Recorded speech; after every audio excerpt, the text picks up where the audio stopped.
Hello, and thank you for watching. My name is Bradford Roberts, Principal Broker, Founder, and Owner of TR Realty in the Las Vegas area. After watching this video, please be sure to like it as well as subscribe to our YouTube channel. Download the pertinent handouts for this video by clicking the link in the comments below. Now let's get started. There are not many short sale programs around right now, so let's talk about some that were and maybe brought back to life in the future, maybe even the near future. The biggest, best, most successful short sale program ever, in my opinion, was known as HAFA. HAFA stands for Home Affordable Foreclosure Alternative. And the Home Affordable Foreclosure Alternative program expired, unfortunately, December 31st, 2016. December 31st, 2016. That seems to be an important date when a lot of important programs actually expired, huh? I wonder why that happened, but I digress. And the HAFA program had a lot of excellent components to it that I want to share with you now. And the reason I'm talking about this history is because that I believe HAFA or some variation of HAFA will be coming back in the near future as short sales come back into fashion. And one of the things to start with HAFA is that it was a voluntary program. Lenders did not have to participate in HAFA. A lot of agents have said over the years, oh, the law, the HAFA law, whatever. HAFA was never a law. It was always a voluntary program. However, if that lender took money from the government as part of TARP, and in case you're not familiar with TARP, it stands for Troubled Asset Relief Program. Troubled Asset Relief Program was the federal government's bailout of the big banks. Remember the banks that were too big to fail? So again, lenders were not required to participate in HAFA unless they took HARP money. So remember, lenders were not required to participate in HAFA unless they took TARP money. And if they took the TARP money, they did have to participate in the HAFA program. And if the seller qualified for HAFA, the bank agreed not to foreclose. So right there, that's a pretty cool benefit, right? So we don't have that ominous threat of imminent foreclosure, bearing down on us. If we got the seller approved for that HAFA program, if they qualified for it, the bank would back off and they would not threaten us with the foreclosure. HAFA worked for primary residences, or it worked on rental properties in some cases. And typically those cases were ones where either they were vacant or if they were occupied, they were not performing, meaning the tenants were not paying their rent. Here's something else very cool about the HAFA program. All short sale approvals were automatic full satisfaction. So the homeowner never had to worry about a deficiency judgment, never had to worry about being collected on in the future. The real estate agent didn't have to worry about negotiating for that full satisfaction. It was automatic. Full satisfaction was an automatic component of a HAFA short sale. No promissory notes, no deficiency judgments. Here's something else pretty cool about HAFA. The seller got $10,000 moving money. Now, when HAFA originally started, they offered up to $3,000 moving money. Up to $3,000. And up to $3,000 eventually became up to $5,000. Up to $5,000 became up to $10,000, which eventually became $10,000. In other words, the lender no longer had the discretion of up to, they had to give the full $10,000.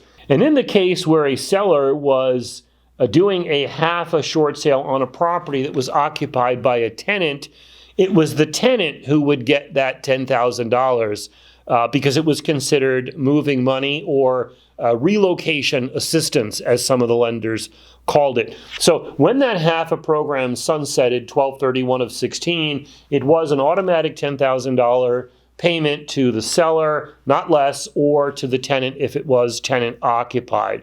Here's another cool component of the HAFA short sale program, and that is that the lender was required to leave up to $12,000 available to satisfy a second lien holder.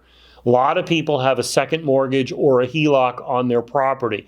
And one of the difficulties that we face is sometimes when we submit a short sale offer and package for approval, the lender comes back and negotiates and maybe gives us approval, but what happens to the second mortgage? The first lien holder doesn't care about him at all. So how do we deal with that second lien holder? Where is that money coming from to satisfy him?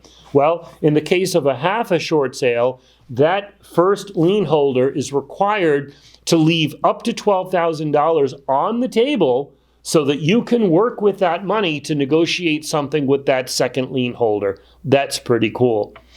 If you are a buyer of a HAFA short sale, then there is an anti-flip clause that you must sign that says you will not resell the property for at least 90 days. So obviously the lender is taking a hit here.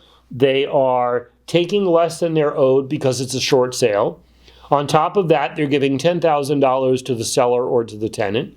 On top of that, they're leaving up to $12,000 available for the junior lien holder. So they're losing money on this, okay? And they don't want someone to turn around and resell that property right away for a profit. Hence the 90-day anti-flip affidavit requirement. And here's something about a HAFA short sale that's really cool for the real estate agent. And that is that if you have a 6% listing agreement, they will not reduce your commission or try to reduce your commission. Now, if you were foolish enough to go out and write a 5% listing agreement, then they're only going to pay 5%. But they're going to pay what's in your listing agreement up to a full 6%. So here's the interesting thing about HAFA. You know, when HAFA was rolling out originally during the Obama administration, a lot of lenders were complaining about the program. And of course, it was compulsory for them to participate if they took the TARP money, as I told you, right? So they're complaining about all the money they're going to lose and how terrible this program and all that stuff is. Well, let's fast forward to the very first time that HAFA was going to expire. And the banks, very quietly, behind the scenes, no fanfare, okay? What they were doing was they were preparing their own substitute programs that were amazingly similar to HAFA.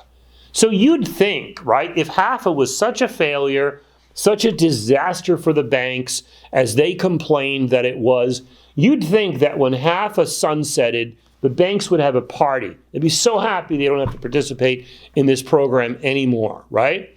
Well, actually, the program was a huge success. And that's why banks were rolling out or prepared to roll out their own substitute versions of HAFA. Of course, they would have called it something else, and it varied by lender. But HAFA ended up getting extended a few times. And a couple of times we got really, really close to the expiration date. So the banks needed to be prepared to roll out their own programs. Wells Fargo was going to roll out a program called a low-doc short sale program. Low-doc as in you don't need a whole lot of documentation.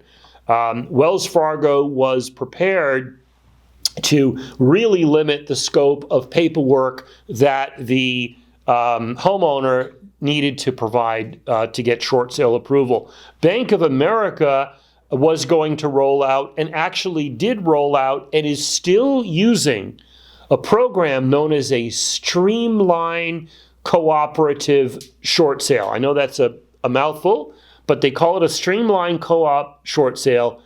And that's what Bank of America was prepared to do. It's what they did. It's what they're still doing today, although they don't talk about it very much. So, these banks, with all the complaining they did, they were very happy to roll out their own versions of these programs. And just to give you an idea of one of them, let's talk about Bank of America, because they are one of the biggest lenders in the country, especially since they purchased Countrywide. Boy, I bet they regret doing that, right? But Bank of America, the Streamline Co-op, I just want to share with you and see if it sounds a little bit familiar to you, okay? Property does not have to be owner occupied. It works when Bank of America has something called delegated authority. And just briefly, I want to tell you about delegated authority. Sometimes a lender will make a mortgage, but they don't have authority to negotiate that mortgage. It could be a case of mortgage insurance. It could be a case of reselling that loan product to a servicing company or to another lender. Some banks maintain what's called delegated authority. Again, meaning they own the note or they have permission to negotiate without checking with the investor on that note. Streamline Co-op short sale only works when Bank of America has that delegated authority. Remember the $10,000 in the HAFA program?